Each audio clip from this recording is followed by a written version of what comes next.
Welcome to another deep dive. This time, we're tackling a pretty big debate, one that's been going on for centuries. Yeah, two real heavy hitters. Adam Smith versus Karl Marx.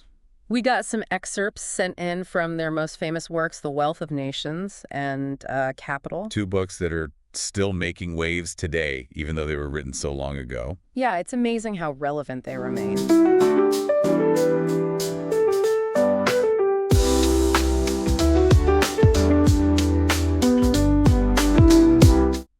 So, Adam Smith, writing back in the late 1700s, Right.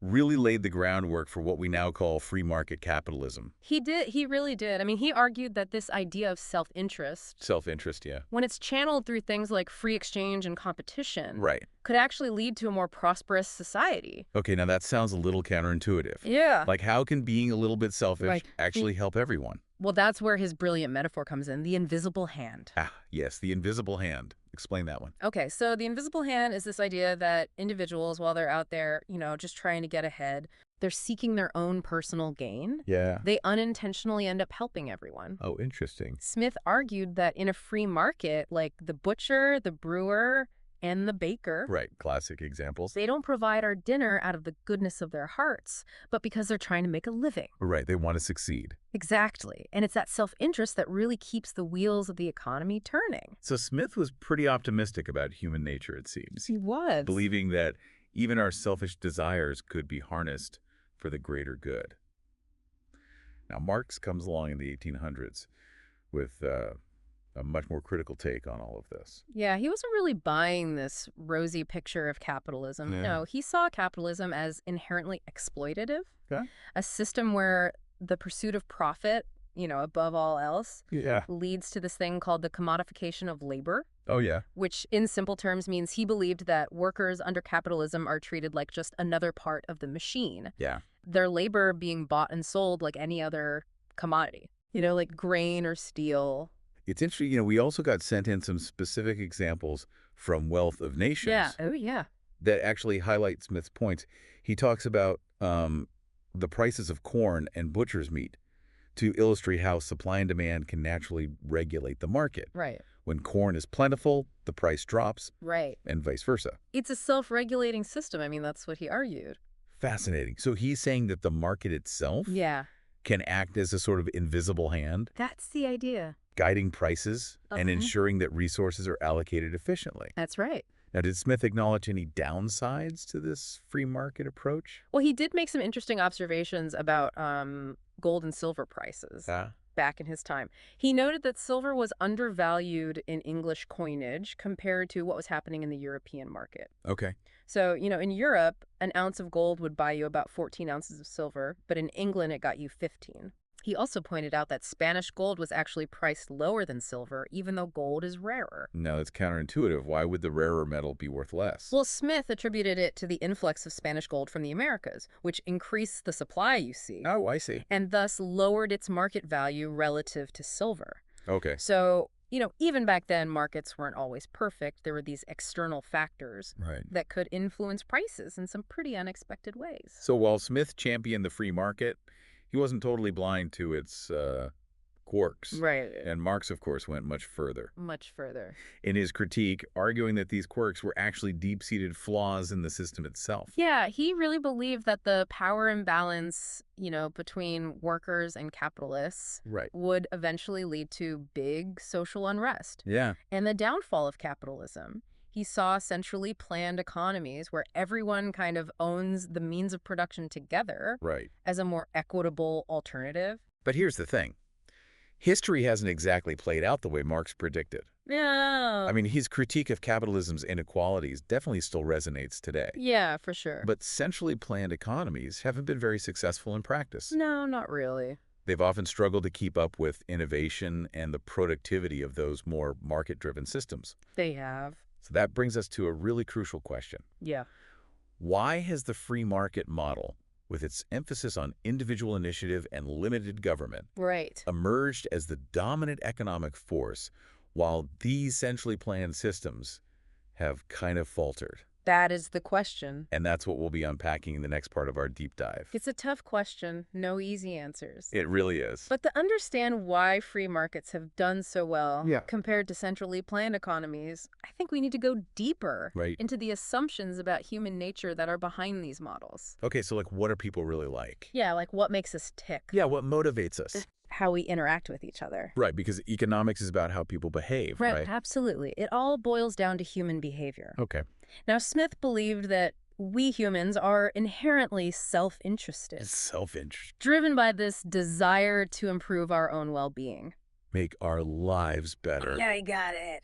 Okay. He saw this as totally natural. Yeah. It's a powerful force Yeah. that, if it's channeled the right way, Uh-huh. could benefit society as a whole. So it's not that he was saying greed is good, Not exactly. but that self-interest, if it exists in a system with fair competition, Right. could lead to good things. Yeah, that's the idea. Yeah. He was arguing that in a free market, individuals are always looking for their own gain. Yeah. But that would lead them to come up with new ideas Yep. to create and produce goods and services that other people want and need. Mm-hmm. And all this striving for individual success would then lift up everyone. Now, Marx had a completely different take on this, right? Totally different. Yeah, he saw this whole focus on self-interest as the root of all of capitalism's evils. Right. He believed that putting profit above everything else Yeah. creates a system that exploits workers, Yeah. treats them like commodities, Like products. yeah, and pits them against each other in Yeah. this race to the bottom.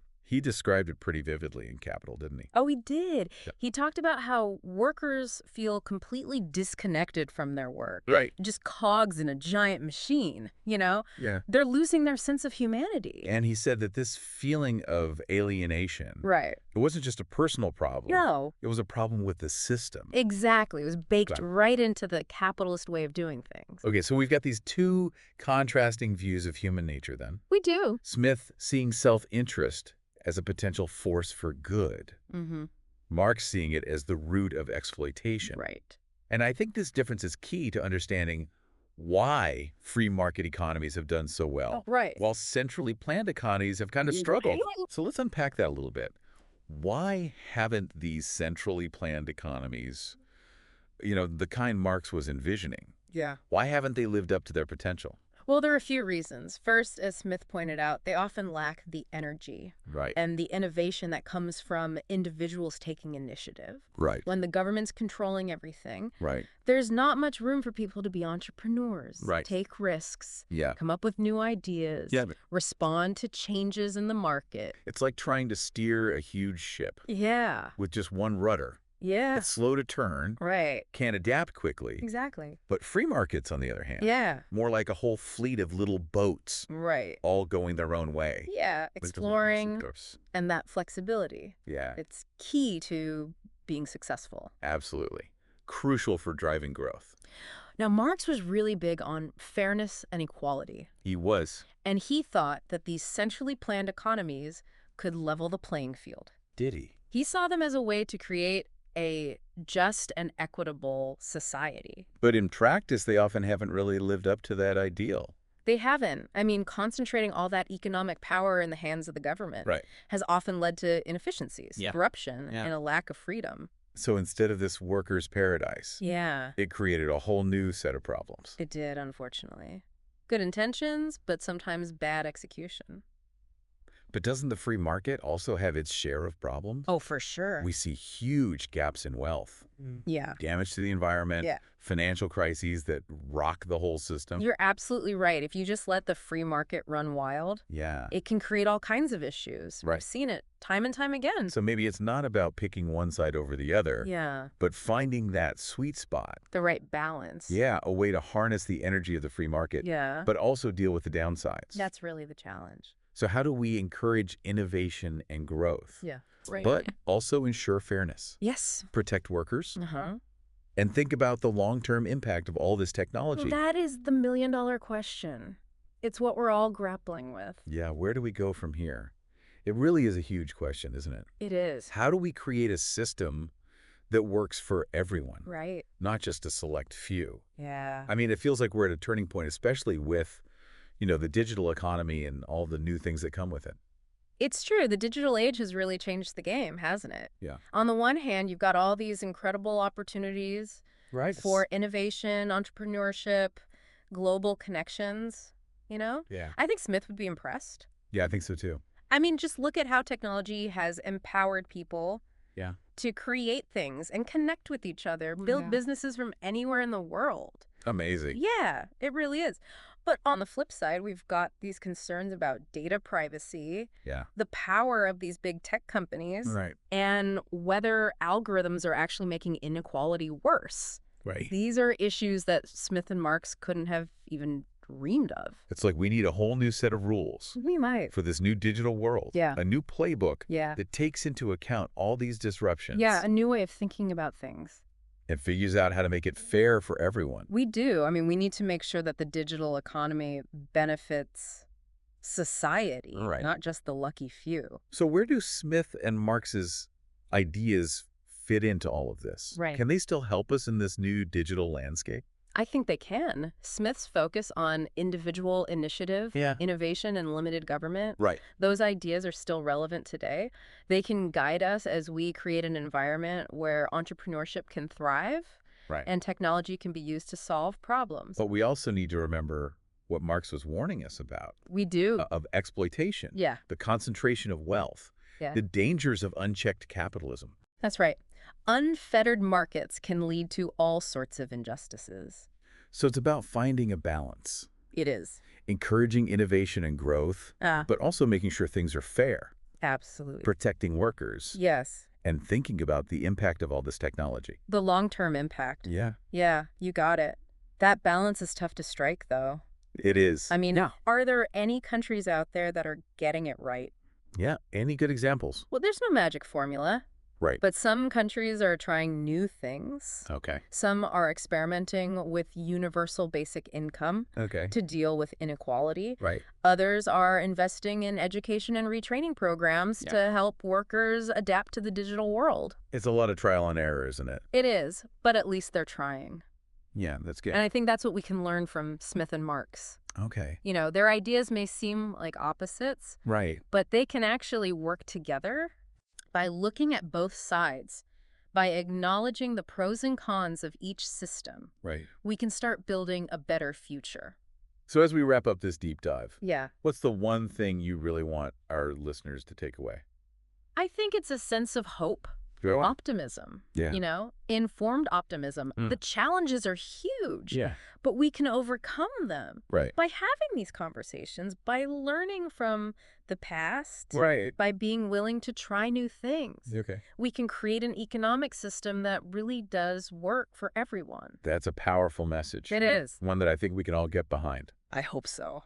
Thanks for joining us on this deep dive into the world of Adam Smith and Karl Marx. It's been a pleasure. Keep exploring these ideas. Challenge your own assumptions. And join the conversation about how we build a better future.